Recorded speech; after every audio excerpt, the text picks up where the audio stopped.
بسم اللہ الرحمن الرحیم۔ دیکھیں، ہر مقام کے لیے شریعت کی رہنمائی موجود۔ نبی علیہ السلام کی حدیث ہے کہ اتق اللہ حیث ما کنت، تو جہاں بھی ہو تقوی اختیار کر، جہاں بھی ہو۔ تو کہاں ہو سکتا ہے؟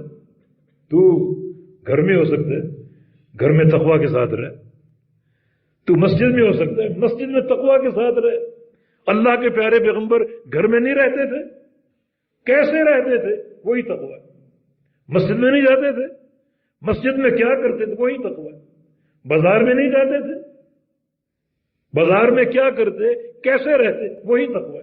سفر نہیں کرتے تھے، سفر میں کیا آپ کے اخلاق ہوتے، کیا آپ کا طرز عمل ہوتا، وہی تقوی۔ حضر میں کیا کرتے، وہی تقوی۔ رات کو کیا کرتے، دن کو کیا کرتے، خلوت میں کیا کرتے، جلوت میں کیا کرتے۔ ہر مقام کے لیے اللہ کے پیارے پیغمبر کا رہنما طریقہ موجود ہے، اسی کو اپنانا تقوی۔ اور کہیں تم سرک گئے، بہک گئے تو تقوی سے دور ہو گئے، تقوی سے دور ہو گئے تو اللہ سے دور ہو گئے، پھر اللہ تم سے بے پرواہ ہو جائے گا، چھوڑ دے گا تمہیں۔ تو اس تقسیم کو ہم سمجھیں اور یہ اپنے آپ کو باور کریں کہ تقوی ایک عظیم و شان نعمت ہے اور ہر مقام پر رہنا ہے کیسے جیسے اللہ کے پیغمبر رہتے تھے، اس سے فرق نہ کریں، اختلاف نہ کریں، ورنہ اللہ رب العزت ہمیں چھوڑ دے گا اور پھر یہ ناکامی اور نامرادی کا راستہ ہمارے سامنے آ جائے گا، انتہائی پریشان کن، انتہائی پریشان۔ اللہ کے پیارے پیغمبر نے شادی بیاہ نہیں کیا، کیا طریقہ، کیا سنت آپ؟ کیا پیارے پیغمبر نے شادی کے موقع پر موسیقی کا نعوذ باللہ اہتمام کیا، یہ فوٹوگرافی کا اہتمام کیا؟ تو برکت کہاں سے آئے گی؟ اگر اساسی طور پر اللہ کی نافرمانی آ گئی، رشتے ناطے کی تلاش میں ہمارے ذہنوں میں انحراف ہے۔ نبی علیہ السلام کی دو حدیثیں ہیں، کسی کے پاس بچی ہے، کسی کے پاس بچہ ہے، بیٹا یا بیٹی۔ بیٹی والوں کے لیے اللہ کے پیغمبر کا فرمان، اذا جاءکم من ترضون دینہ وخلقہ فزوجوہ ان لم تفعلوا تکن فتنۃ فی الارض وفساد کبیر۔ تمہاری بیٹی کا رشتہ آ جائے ایسے لڑکے کا جو دیندار اور صاحب اخلاق ہو تو ہاں کر دو، رشتہ قبول کر لو۔ قبول نہیں کرو گے تو فتنہ برپا ہو سکتا ہے، ایک بڑا فساد کھڑا ہو سکتا ہے، اور یہ ہوتا ہے، فتنے بھی ہوتے ہیں، فساد بھی ہوتے ہیں، ایسے فساد جن کا انسان متحمل نہیں ہو سکتا۔ فاتقوا اللہ یعلمکم اللہ، وہ تمہارے سارے معاملے سنوار دے گا۔ ایک نبی علیہ السلام کا صحابی تھا، چھوٹے قد کا، اتنا چھوٹا خط کہ وہ اللہ کے پیغمبر کے ہاتھوں میں آ گیا اس طرح۔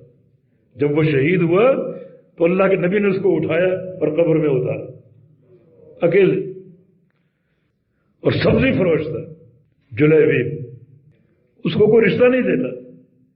نبی علیہ السلام نے انصار کے گھرانے میں بھیجا، اپنی شادی کی اس نے بات کی، ماں باپ نے دیکھا اس لڑکے کو، اس کے قد و کاٹ کو اور اس کے فقر کو، اور انکار کر دی۔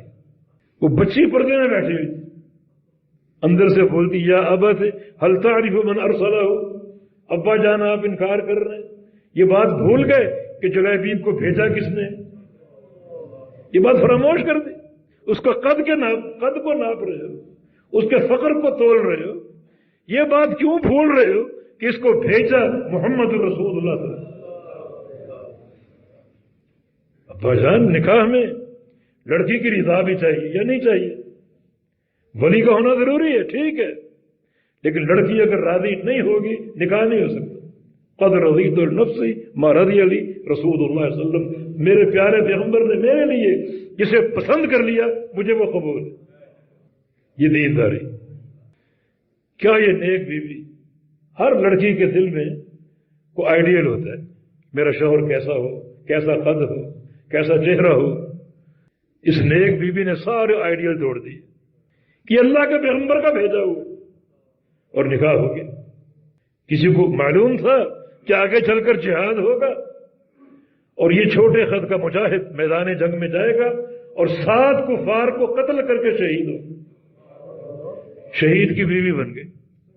مسند احمد میں انس بن مالک کا قول ہے کہ بیت جلیبیب من انفق البیوت فی المدینہ، میں نے خود مدینہ کی تاریخ میں دیکھا یہ وقت کہ سب سے زیادہ مال صدقہ اور خیرات جلیبیب کے گھر سے آتی تھی۔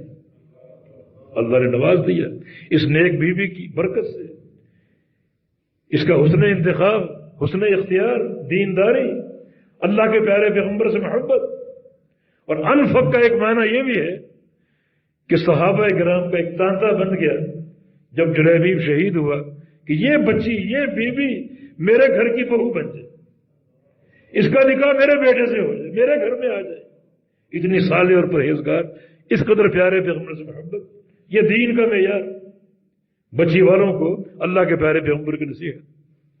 لڑکا ہو تو نبی علیہ السلام کی حدیث موجود ہے کہ تنکح المرأۃ لأربع، لمالها ولحسبها وجمالها ولدینها فاظفر بذات الدین تربت یداک۔ عورت سے نکاح 4 بنیادوں پر ہوتا ہے، یا اس کے مال کو دیکھا جاتا ہے، یا اس کے حسب و نسب کو، یا اس کے جمال کو، خوبصورتی کو، اور یا پھر اس کی دینداری کو۔ فرمایا کہ فاظفر بذات الدین، تم ترجیح دو دیندار کو۔ یعنی ایک بچہ یا بچی کا انتخاب نکاح کے لیے، اس میں اگر دینی پہلو ہوگا تو عین تقوی کے تقاضوں کے مطابق، اور اگر آپ دین کو نکال دیں بیچ سے، دنیا دیکھیں بس قوم برادری کون سی ہے اور اخلاق کیسا، اس کی طرف کوئی توجہ نہ ہو، دینداری کی طرف کوئی توجہ نہ ہو، کہ آگے چڑھ گئی بگاڑ کا باعث ہوتا ہے، بگاڑ کا۔ اور جہاں پر اللہ رب العزت کی توفیق سے دینی پہلو غالب اور نمایاں ہو تو وہاں کامیابیاں، راحتیں، اللہ تعالیٰ کی طرف سے برکتیں حاصل ہوتی۔